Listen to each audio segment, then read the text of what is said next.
Hello friends, welcome to the channel. दोस्तों, आज की वीडियो में मैं 17 तरह के गर्मियों के फूलों वाले पौधों के नाम बताऊंगी, बीज को भी दिखाऊंगी, साथ ही बताऊंगी कि उसे किस तरह की सॉइल में लगानी चाहिए और क्या करना चाहिए। तो चलिए वीडियो शुरू करते हैं। सबसे पहले हमें बीज लगाने के लिए अच्छी मिट्टी तैयार करनी है, जिसमें देखिए 3 भाग मैंने बनाई है, 3 ढेर, जिसमें एक ढेर गार्डन सॉइल है, एक ढेर ये कंपोस्ट और एक ढेर है धुली हुई कोकोपीट, जो कि मिट्टी के पॉट में हमें नमी देगी। और अच्छे से इसको मिक्स करना है, एक एक रेसा रेसा मिक्स करना है। उसके बाद पॉट में आधा आप मिट्टी भरिए और मिट्टी भरने के बाद उसमें पानी डालिए और पानी डालने के बाद उसके ऊपर जो हमने पॉटिंग मीडिया बनाई है उसको अच्छे से रख दीजिए, क्योंकि ये बहुत ही लाइट वेट सॉइल मीडिया बनती है इस तरह से। और नीचे हमने मिट्टी डाली है जो कि स्ट्रेंथ देगा सीडलिंग्स को, और ऊपर में लाइट वेट है। तो बीजों को डालने के बाद फिर से जो हमने पॉटिंग मीडिया बनाई है उसे बीजों को कवर कर देना है और फिर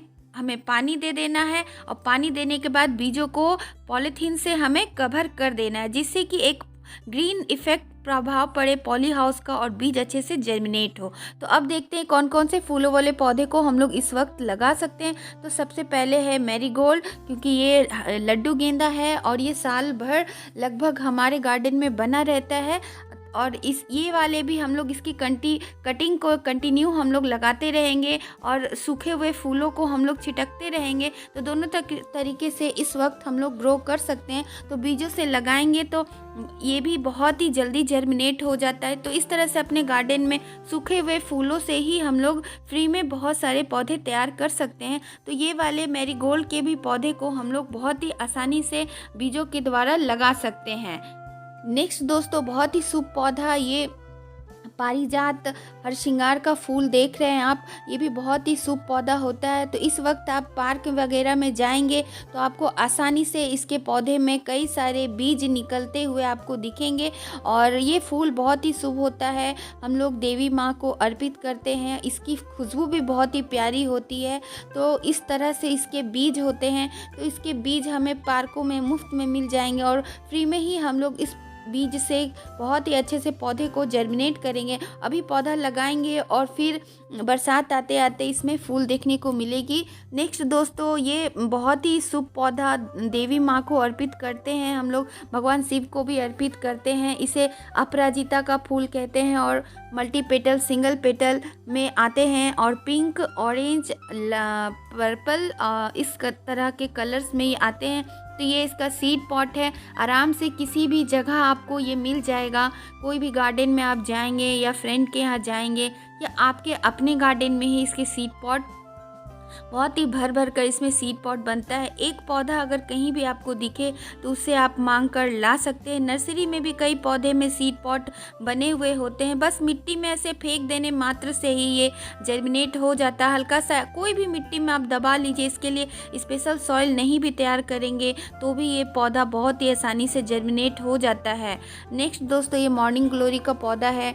ऑनलाइन भी इसके सीड्स काफ़ी ईजिली अवेलेबल होते हैं और ये एक बेलदार पौधा, ये बहुत ही खूबसूरत तरह तरह के डिफरेंट कलर्स में आते हैं। और दोपहर होते होते ये फूल बंद हो जाता है और सुबह सुबह खिलता है, इसीलिए इसे मॉर्निंग ग्लोरी कहते हैं। और इसके देखिए ये सीड पॉट इस तरह से बनता है। तो इसके सीड पॉट में बहुत सारे सीड बने होते हैं, कम से कम 4, 5, 6 इस तरह से सीड्स रहते हैं, भरा हुआ रहता है सीड। तो ये भी काफ़ी आसानी से जर्मिनेट हो जाता है। नेक्स्ट, ये तिथोनिया का फूल आप लोगों को दिखा रही हूँ। ये भी पास के नर्सरी में आसानी से आप लोगों को इसके सीड मिल जाएंगे। और ये मेरा जितना भी आप देख रहे हैं सीड से ही ग्रो किया हुआ ये तिथोनिया का फूल है।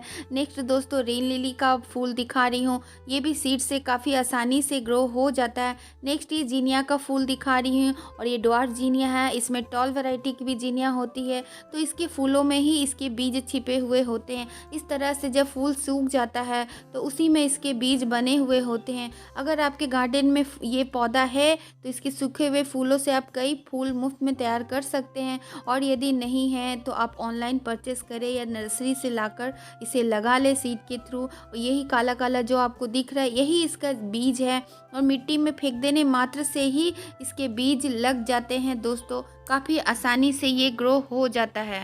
नेक्स्ट दोस्तों ये सनफ्लावर का फूल दिखा रही हूँ और इसकी फूल में ही अनगिनत ढेरों ढेरों सीड्स बनते हैं और इस टाइम पर आप लोग लगा लें तो आने वाले दिनों में बहुत ही सुंदर वाइब्रेंट लुक आपको आपके गार्डन में मिलेगी। तो पार्क वगैरह में इसके फूल से आसानी से इसके बीज हमें मिल जाते हैं, तो सूखे हुए फूलों के बीच में इस तरह से इसके अनगिनत ढेरों ढेरों सीड्स होते हैं, तो इसे भी ज़रूर लगाएं।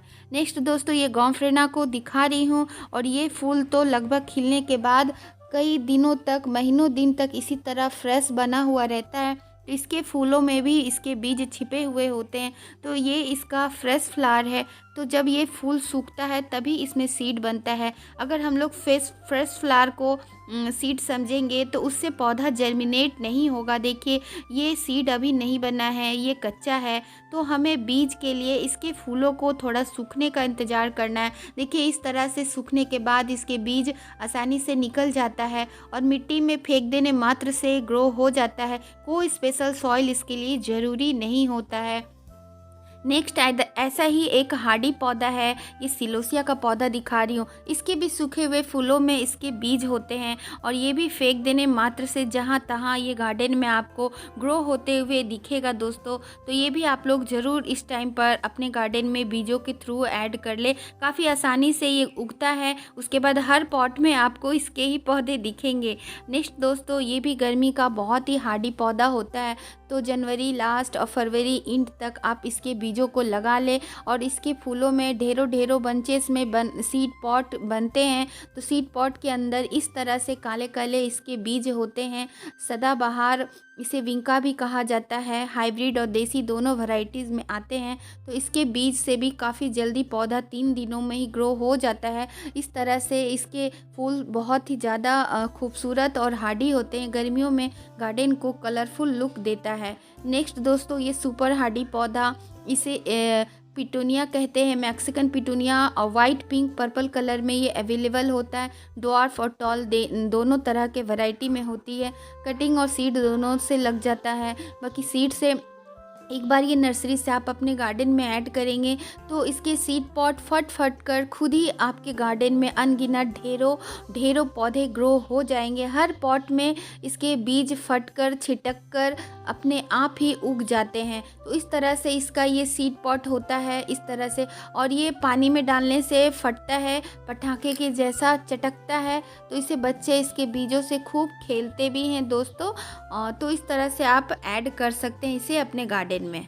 नेक्स्ट दोस्तों ये गैलाडिया का पौधा है और एरो जहाँ पे दिखा रही हूँ ये इसका सीड पॉट है। तो इसके सूखे हुए फूलों में ही इसके सीड पॉट बने होते हैं और काफ़ी सुंदर मल्टी पेटल और सिंगल पेटल में ये गैलाडिया का फूल आता है और काफ़ी हार्डी पौधा होता है। लगभग साल भर ही ये गार्डन में फ्लावरिंग देता है, तो इसे भी बीज के थ्रू काफ़ी आसानी से लग जाता है और एक बार आप इसे लाइए कभी आपके गार्डन से ही जाएगा नहीं। तो बहुत ही हार्डी पौधा होता है। नेक्स्ट दोस्तों ये बटरकप का पौधा है, इसके भी बीज खुद ही फट फट कर गार्डन में जहाँ तहाँ इसके पौधे ग्रो होते रहते हैं और काफ़ी खूबसूरत इसका पौधा होता है और ढेरों इसके सीड पॉट में बहुत सारे अनगिनत बीज भरे होते हैं। एक सीड पॉट के अंदर अनेकों सीड भरे होते हैं। देखिए ये इसका सीड पॉट है और इसी से फट कर काफ़ी सारे पौधे निकलते हैं।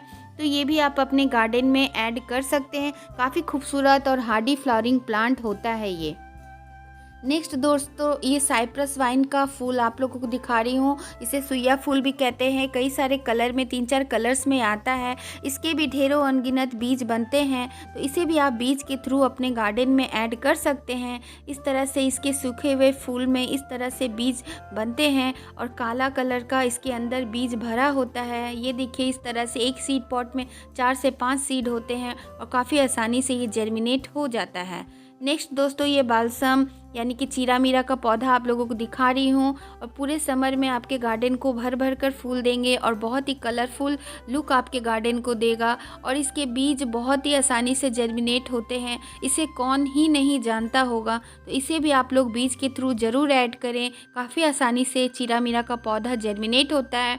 और अगर हम लोग गर्मियों के समय में पर्सलेन और पोर्टुलका का नाम नहीं लेंगे तो ये काफ़ी नाइंसाफ़ी होगी। तो पर्सलेन और पोर्टुलका को भी सीड के थ्रू काफ़ी आसानी से जर्मिनेट किया जाता है। हालांकि कटिंग से इसकी जर्मिनेशन रेट काफ़ी ज़्यादा अच्छी मिलती है, लेकिन सीड से भी हमें इसे ग्रो कर कर ज़रूर देखना चाहिए। काफ़ी खूबसूरत पौधा होता है और हर गार्डनर के मनपसंद होता है। नेक्स्ट दोस्तों, ये अडेनियम का पौधा दिखा रही हूँ। इसे भी सीड्स के थ्रू आप लोग काफ़ी ईजिली ग्रो कर सकते हैं। काफ़ी आसानी से ये ग्रो हो जाता है।